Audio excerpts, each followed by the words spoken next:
선거가 12일 남았거든요. 근데 이제 선거 여기 다들 많이 치러보셨지만은 후보 선거를 치르거나 아니면 하여간 운동을 하면서 선거를 치를 때 이게 뒤로 가면은 이제 선거 한참 되다 보면 이제 약간 맛이 가기 시작을 해요. 근데 이제 맛이 가는 게 어떻게 나타나느냐? 제가 이제 제 케이스, 제 경우에 이제 몇 가지 지표가 있어요. 예를 들어 제가 어디 가서 전당대회 때 이틀 동안 지방을 했는데 막 힘이 사람들이 막 서서 막 이거 하는 사람들이 막 악수하고 가다가 맨 마지막에 악수하고 보니까 우리 마누라예요. 이거는 팩트예요. 진짜 이런 거 있어. 한 서너 번 그래봤거든요. 악수하고 이렇게 했는데 보니까 좀 민망하더라고. 그럴 때가 있어요. 근데 지금 제가 이제 슬슬 내가 이제 맛이 가기 시작하니까 이제 두 번째가 있어요. 제가 이제 오늘 제가 5시부터 선거운동을 했어요. 새벽 5시부터. 좀 재밌었어요. 제 입으로 좀 말하기 거시기 한데 제가 재밌었다고 얘기하면 우리 여기 이정헌 의원님 계신데 이정헌 의원님 아주 객관적으로 봐서 괜찮았죠? 아주 잘하셨습니다. 물론 우리 편이 얘기하는 건 꼭 100% 믿으면 안 돼요. 그렇지만 이정헌 의원님이 아주 객관적인 전문가거든요. 근데 이제 대부분의 평이 비교적 괜찮았다. 우리가 비교적 원래 제가 막 인상 쓰는 사람 아니잖아요. 근데 이번 선거 시작하고 초반에 한 2주 제가 열 좀 받았거든요. 왜 저러지? 이랬는데 사실 제가 화가 좀 났었어요. 한 1년 동안 우리가 정말 국정을 열심히 하면서 대통령님과 함께 했는데 당에 와서 한 달 이렇게 했는데 솔직히 좀 끓더라고요. 당이 이게 어떻게 이렇게 됐나 하는 생각이 들어서 사실은 약간 그런 격정이 있었습니다. 제 고백하는 거예요. 그런데 그러면서 당에 문제가 있는 것, 우리가 어떻게 가야 된다 하는 얘기를 이렇게 하면서 저의 격정이 좀 풀리고 저 스스로 문제 해결에 분노가 있구나 하는 것이 저도 스스로를 보면서 매일매일 사실 그걸 좀 풀었습니다. 근데 지난 주말을 지나면서 걱정도 해주시고 저도 이렇게 하면서 좀 풀린 것 같아요. 비교적 평상시에 어떤 평상심도 되찾고 그러면서 메시지도 방향을 좀 잡고 그래서 전체적으로 다시 선거의 분위기가 좀 안정적이 되고 그러다 보니까 또 이것이 그 여론조사가 또 괜찮게 나오기 시작하네요. 조금 벌어지기 또 시작하는 거 맞죠? 네! 그런 게 있었어요. 근데 이제 그럼에도 불구하고 선거를 열심히 하다 보면 아까 말씀드린 것처럼 첫째 맛이 가가지고 이렇게 집사람하고 악수하기도 하고 두 번째는 오늘 5시부터 하다 보니까 여기 사실 들어올 때 맨 마지막 직전 인터뷰였어요. 토론회하고 인터뷰하고 무조건 끝내고 지금 빨리 오자고 들고 왔는데 들어오면서 저는 사실 제가 고백합니다. 어디 오는지 모르고 들어온 거예요. 근데 들어왔는데 서미아 의원이 막 연설하고 있는데 그래서 내가 야 서미아 응원대회구나 이러고 들어오고 근데 와서 보니까 김민석이 응원한다네요. 이렇게 좋을 때가 있어요. 그런데 제가 생각하는 거 제일 요새 고민하는 거 하나 말씀드릴게요. 잘하면 한 표 이상 이길 것 같아요. 그럴 가능성이 좀 있어요. 그렇잖아요. 정상적으로 보면 사실 이겨야 맞잖아요. 그동안 당이 잘한 게 아니잖아요. 우리 당은 잘해도 바꿉니다. 사실 계속 시킨 경우가 드뭅니다. 우리 당의 역사에서. 김대중 대통령 때는 대안이 없어서 그냥 계속 했어요.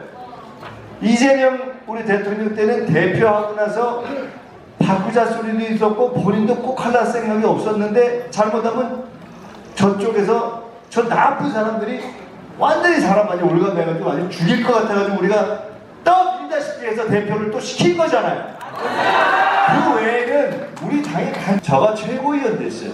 송영길 수석, 제가 차석. 그리고 2010년 지방선거를 했어요. 그 지방선거에서 처음 서울 경기 빼놓고 이광재 강원도에서 되고 송영길 인천에서도 되고 안희정 충남에서도 되고 싹 쓸어버린 거예요. 그게 6년 만에 일어나요. 대승을 한 거예요. 그런데 그 정세균 대표가 그 다음에 나왔는데 떨어지더라고요. 그러니까 우리나라가 그런 나라예요. 잘했으면 잘한 것으로 됐다. 그런데 거기까지 이제 그 역사적 역할이 끝났으면 그 다음에 이렇게 하는 당이다 이거예요. 근데 그때처럼 잘한 것도 아니잖아요. 막 어마어마하게 기분 좋고 그래서 이긴 것도 아니잖아요. 서울 이겼어요? 안 돼버렸잖아요.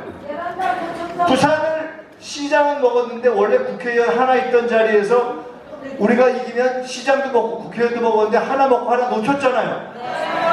이게 사실 웃기는 거잖아요. 대통령께서 말씀하시길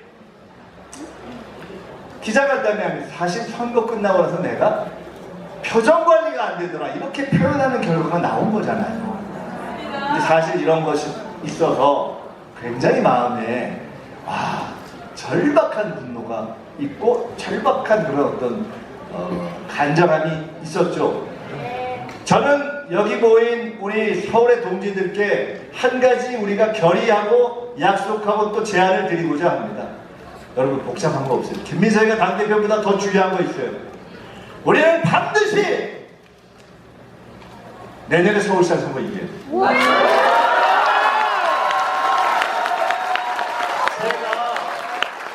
제가 좀 맞추는 거 아시죠? 네. 대응한다고 맞춰버렸잖아요? 네.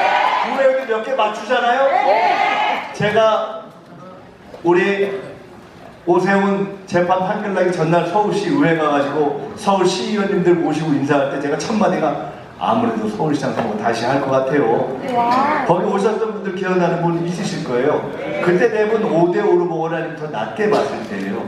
근데 저는 이제 문명적으로 지난번에는 이길 수 있는데 우리가 놓쳤지만 반드시 이겨야 되는 선거가 내년 4월에 우리 모두의 책임감으로 있는 겁니다. 다음 당대표 별거 없어요. 다음 당대표의 최대의 책무는 2년 후에 총선에서 이겨야 되는데 그 앞에 서울시장 선거 이겨내고 강릉의 국회의원 보궐선거 이겨내는 이 두 개를 반드시 이기는 것이 다음 당대표의 절대적인 역사적 책무입니다.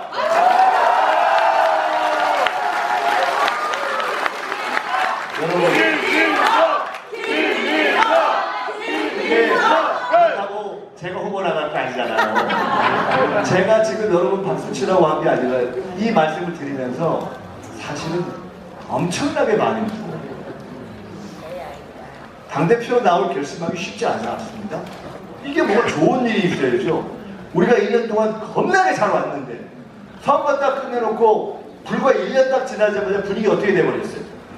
당이 흔들리고 당정 문제가 흔들리니까 선거가 흔들리고 선거가 흔들리니까 정치가 흔들리고 그렇게 전체적으로 흔들리니까 갑자기 대통령 지지도가 흔들리고 그게 흔들리니까 갑자기 말도 안 되는 내란 세력이 지지도가 올라가지 않나 거기서 택도 안 되는 사람들이 저쪽은 오세훈이가 어떻고 한동훈이가 어떻고 대권 주자가 어떠냐 말이 안 되는 일이 일어나잖아요. 이게 말이 돼요? 우리 모두가 책임이 있죠. 우리 서울 당원들이 책임감을 느껴야 됩니다. 그런데 저는 얼마나 부담 가겠어요. 사실 대표 시켜줄 것도 아닌데 혼자 부담이 있으면 정신 나가겠다고 하니까 대표 될 가능성이 좀 있는데 엄청나게 부담 느끼는 거죠. 서울이 간단치 않잖아요. 서울 쉽지 않잖아요. 옛날에 서울 하면 야도라는 시절이 있었잖아요. 지금 그렇지 않잖아요. 근데 그게 꼭 나빠서 그런 건 아니죠. 왜? 서울이 옛날보다 먹고 살만 하니까. 집값도 올라갔으니까. 딴 동네보다 나니까. 전국의 다른 지방보다는 아무리 어렵다고 해도 그래도 서울 사람 하면 좀 먹어주니까. 근데 그러다 보니까 눈도 높아지고 이게 어려워진 거잖아요. 그래서 전에보다 훨씬 선거 치르기가 어렵게 된 겁니다. 이것을 우리가 돌파해야 될 사명이 있습니다. 만에 하나 내년 4월 선거에서 우리가 또 진다. 그 다음 총선은 기약하기 어렵습니다. 뭐 복잡하게 전국 총선 떠나서 서울 총선 기약하기 어렵습니다. 저는 그것이 냉정한 불편한 진실이라고 생각합니다. 그래서 제가 고민합니다. 제가 그래도 선거 전략도 많이 짜보고 선거 총괄도 많이 해보고 우리 당에서 이해찬 전 총리가 돌아가신 다음에 우리 당에서 지방선거, 대선, 총선, 총괄 제일 많이 해본 거 아시죠? 네. 지난 총선 때 제가 대통령님께 상황시장을 맡으면서 처음에 말씀드렸어요. 대통령님.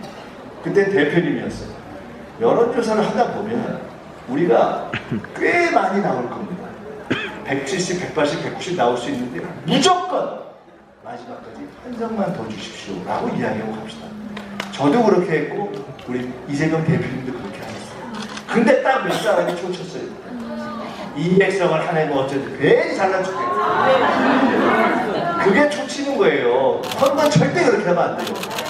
지난 대선 때 기억나세요? 제가 이준석 후보 단일화할 거지?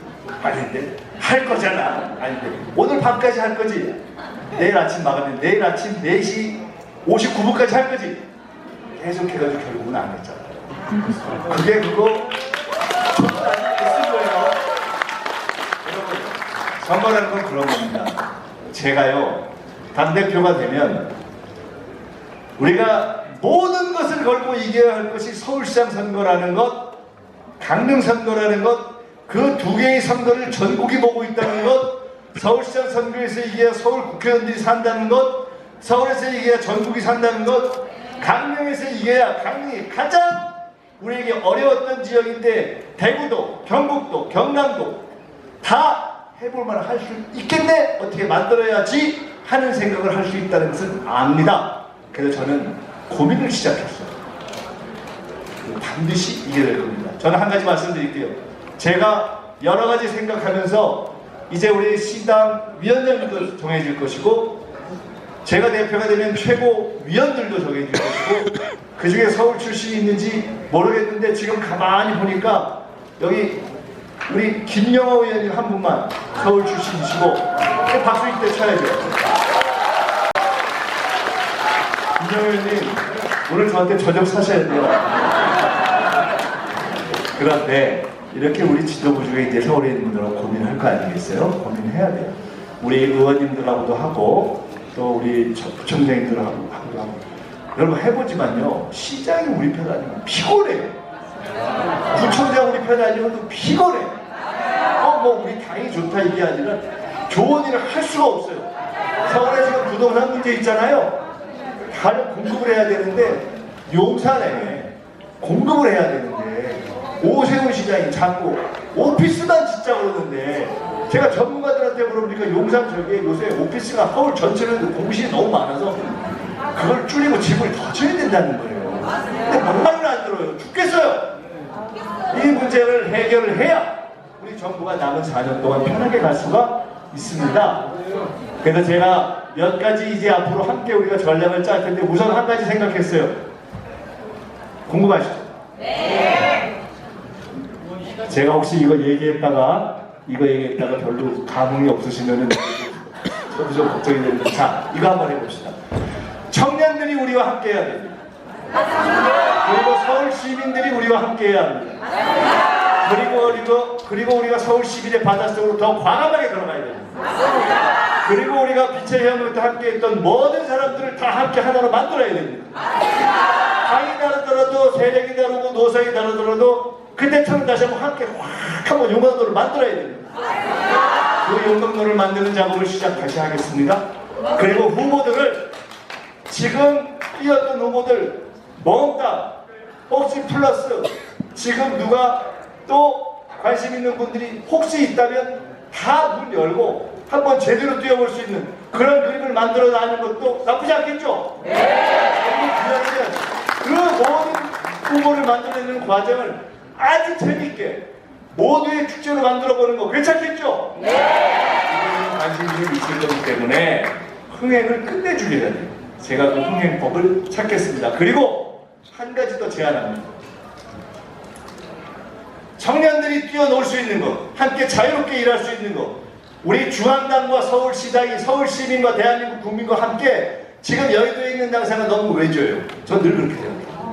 광화문에 한 100평이나 200평짜리 서울시민 당사를 하나 만들어가지고 청년들이 운영하고 시민 건사하게 만들어가지고 대통령이 업무 보고 매번 생중계하는 거 보시죠? 네. 그런 것처럼 우리도 우리 당의 업무 보고를 생중계 해버리자고. 서울에 있는 각종 위원회라든가 무슨 뭐 단체라든가 뭐 이런 단체들 직역 있잖아요. 그분들하고 대화하는 거 그냥 생중계 해버리자고요. 그리고 충분히 운영하게 하자고요. 그 정도는 우리 당이 할 정도가 됩니다. 저는 중앙당과 시당이 함께 손을 붙잡고 한번 떡하니 빛의 서울 광화당사를 만들어서 제2의 당사에서 한번 우리가 전체 서울 시민과 함께하는 그런 새로운 장정을 시작하도록 노력을 해볼까 하는데 동의하십니까? 오늘부터 하다가 이것부터 시작해서 사실상 우리 당의 대혁신이 이 대한민국의 중심인 서울을 중심으로 내년 서울시장 선거를 명확하게 겨냥하면서 달려나갈 수 있게 합시다. 그래서 서울의 의원들이 모두 뛰고 당원들이 모두 뛰는 그런 서울 선거 승리를 이번 8월 18일부터 시작합시다.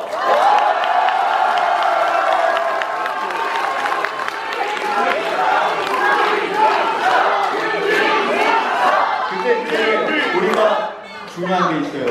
이렇게 하고 기분 좋게 김대중 외치고 이제 집에 가면은 그거는 이제 큰일 나요. 제가 일단 당선이 돼야 되지 않겠어요?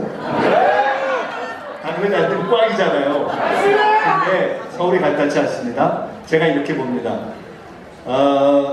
보니까 충청도하고 부울경을 했는데 사실 거기 저희가 좀 밀리는 데라고 생각했어요. 한 7, 8%까지도 밀릴 수 있다. 근데 밀려도 전체적으로 현재까지는 호남이 괜찮다는 거예요. 대부분 그렇게 봐요. 그래서 특별한 변수가 없으면 꽤 이길 것 같아요. 저는. 그러면 선거투표 이런 거 생각하지 않고 이길 수 있다라고 생각을 했어요. 그래서 2차전이 남아있어요. 그게 이제 이번 주말에 하는 대구, 경북, 인천, 제주, 강원이에요. 표가 많지는 않아요. 근데 거기 열심히 할 거예요. 근데 비등비등할 수도 있다고 저는 봐요. 왜냐하면 좁고 사실 상대는 조직을 열심히 했잖아요. 저는 무슨 미리 준비한 게 아니잖아요. 국정만 했지. 그러니까 조직이 있는 건 아니잖아요. 있는 건 여기 계신 분들밖에 없잖아요. 근데 거기서 비등비등 해가지고 온다 하면 그냥 비등비등해서 가는 거예요. 근데 호남을 해도 사실 서울, 경기 좀 비슷해요. 부동산 잔존 사업도 그거에 흔들릴 수도 있고 해서 제가 드리는 말씀은 저희는 지금 매우 절박한 상황입니다. 여러분, 대통령이 7박 11일 열하루를 외국 갔다 오셨어요? 네. 갔다 오셨는데 그 다음날 어떻게 했는지 아세요? 하루 종일 회의했어요. 어제 복창대 시장이 상이 났었어요. 모친상. 선거 중에 모친이 아프셨어요.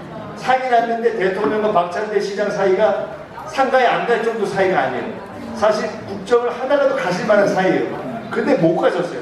하루 종일 회의했다는 거예요. 제가 그걸 보면서 굉장히 긴장하고 마음이 아팠습니다. 대통령이 지금 절박하신 거예요. 상황이 간단치 않다고 생각하는 겁니다.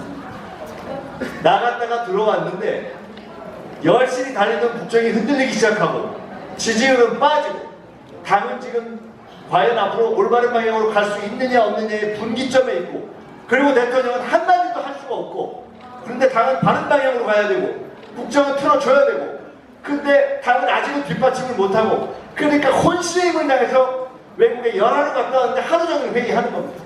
저는 그 절박함이 느껴집니다. 지난 몇 년간 함께 일했기 때문에 정부에서 일해봤기 때문에 척하면 오는 게 있어요. 대통령은 절박, 국정이 성공해야 된다는 것 절박, 당이 뒷받침해줘야 된다는 것 절박. 그 다음에 절박함을 채워줄 수 있겠습니까? 우리밖에 없습니다. 여러분, 나 생각하지 마세요. 우리만 생각합시다. 여기 계신 분들이, 동지들이 진심으로 남아있는 기간 동안 서울에 있는 동지들을 정말 열심히 그렇게 운동해 주시기 바랍니다. 답변 하겠습니다. 열심히. 제가 국회의원 처음 나와서부터 지금까지 벌써 30년이 넘었어요. 저는 제일 싫어하는 선거운동이 24시간 선거운동 이런 거 있잖아요. 너무 힘들어 싫어요. 제가 평생 처음으로 20시간 선거운동 평생 처음. 너무 절박합니다. 제 개인의 승부를 떠나서 온몸으로 당이 바로 가고 정부가 바로 가고 나라가 바로 가고 그래서 젠슨 황해는 세계적인 기업가가 얘기했잖아요. 대한민국이 이재명 대통령의 리더십하에 황금시대로 들어가고 있다. 난도 그렇게 보고 있는데 제가 총리로서 마지막 주례보고 때 선거 사흘 앞두고 대통령님과 둘이 있을 때 한 얘기가 뭔지 아십니까? 대통령님, 저는 우리나라가 황금시대로 갈 것 같아요. 이번 선거만 잘 끝나면 이재명이 여는 새로운 황금시대가 몇십 년 열릴 것 같아요. 전 정말 그것을 열고 싶어요. 그렇게 하시는 거 우리가 성공하게 만들어드리고 싶어요 라고 이야기하니까 대통령님께서 정말 공감한다. 그런 얘기가 이번에 너무 좋은 것 같다고 말씀하시는데 그 사안 앞에 걱정했던 선거가 우리가 걱정하고 표정 관리가 안 되는 결과가 나온 거예요. 여러분, 황금시대가 바로 눈앞에 있습니다. 민주의 황금시대, 대한민국의 황금시대가 눈앞에 있어요. 근데 우리가 잘못하면 꽝 되는 거예요. 누구의 책임입니까? 당원 주권?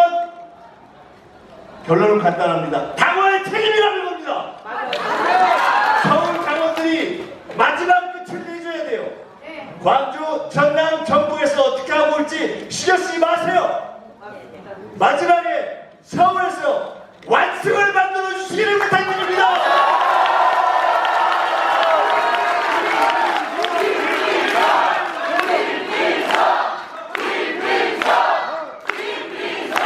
여러분, 대단히 외람된 말씀이지만 20대에 민주당에 들어와서 민주당의 아들 김대중의 아들로 불리던 김민석이 21년 이상의 통참 노식을 하고 이제 돌아왔습니다. 그리고 돌아와서 이제 민주당의 책임을 지려 합니다. 저의 모든 영역의 역사, 거기서 쌓인 모든 경험을